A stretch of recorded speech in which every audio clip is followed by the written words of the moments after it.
त्याची तर आई झाक करून टाकली असते आम्ही, लक्षात ठेवा आमच्याकडं.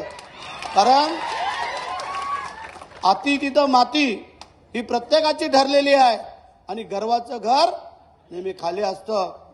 ज्याला उन्मात आला त्याचा सत्यानाश झाला म्हणून समजायचा. संधी दिली होती ना लोकांनी तुम्हाला 3-3 वेळेला. काय वक्तव्य, काय वागणं. पाटीलकी, ह्या पाटीलक्या ना शिवाजी महाराजांनी चौरंग बनवले होते पाटलांचे त्यावेळेला. ठीक आहे, त्यांचं कर्म त्यांच्याजवळ. आज चांगला दिवस आहे, त्यामुळे वाईट माणसाचं नाव तोंडात घेणं पण बरोबर नाही. आता उमेशने त्याची आई झाक करून टाकले. आम्ही पुढच्या कार्यक्रमाला मोहळा करू. मंडळी, तुम्हाला एकच सांगतो,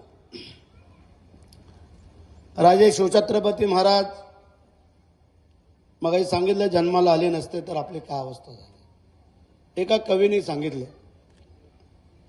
राजे नसता झाला तुमचा जन्म तर नसते दिसले आमच्या मंदिराचे कळस.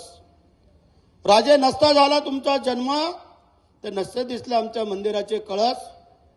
राजे नसता झाला तुमचा जन्म तर नसते दिसले आमच्या दारामध्ये तुळस. राजे नसता झाला तुमचा जन्म तर नसते दिसले आमच्या दारामध्ये तुळस. राजे नसता झाला तुमचा जन्म तर नसता दिसल्या माझ्या या माय भगानीच्या कपाळी सौभाग्याचं कुंकू. आणि म्हणून एका संतांनी परत सांगितलं, ज्ञानेश्वर